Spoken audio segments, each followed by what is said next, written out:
Value investing is developed by Benjamin Graham. It has been uniformly in every sense, both in terms of statistical studies, in terms of successful investment organizations, in terms of individual investors who dominate sort of the top tier of investment performance, overwhelmingly the most successful approach to investing in practice. On the other hand, after a very long successful career, Benjamin Graham himself in the middle 1960s decided that he had been wrong. That in fact, markets were efficient, and I don't know how he said this to himself, but in some sense, the implication was that he'd just been very lucky for the 40 years of his career. The irony of that is that he made that judgment just at the moment when systematic statistical studies of computer databases, which is one of the big developments really in all investment, were absolutely validating the value approach beyond any possibility of challenge, although typically that has not stopped the University of Chicago from trying to challenge the unchallengeable. Has to be something in the air out there. I guess if you survive in that wind and cold, you'll do anything.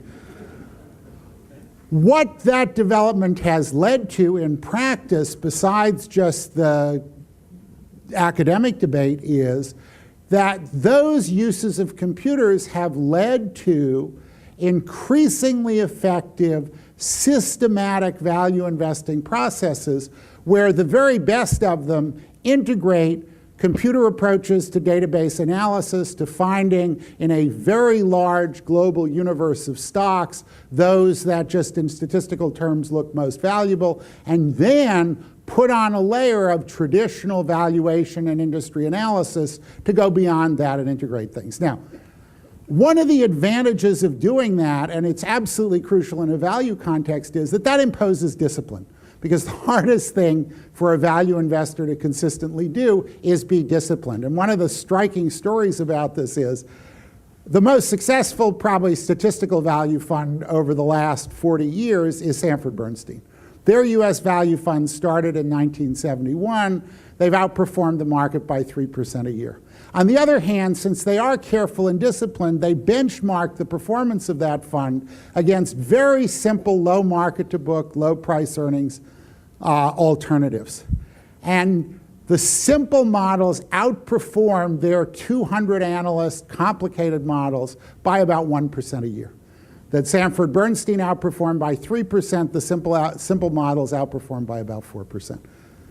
What that means is that value is a very, very effective discipline, and when you fool with it, all the sort of behavioral tendencies that create the value opportunities tend to undermine things. So what's happened increasingly is there's a new generation, I think, of statistically based value investors who are careful in detail about making sure that they improve things, and William von Muffling has been one of the most successful of those. And so it's a pleasure to honor that set of procedures and approaches that he developed to the benefit of his investors. The second thing that's happened is that value investing has gradually, due among other things to the efforts of people like Mario, both in developing investment approaches like private market value with a catalyst, but also in providing financial and other support, has become academically respectable.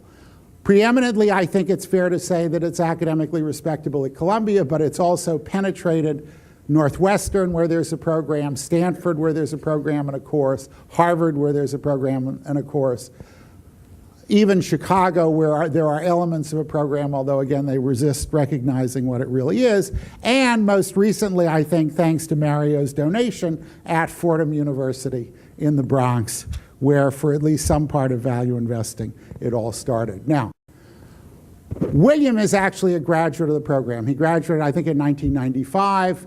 And he is our first, well, he's among several truly successful investors that we've produced. And as you do that, of course, you establish the validity of the value discipline as well as benefiting a new set of investors and, sad to say, creating competition for Mario.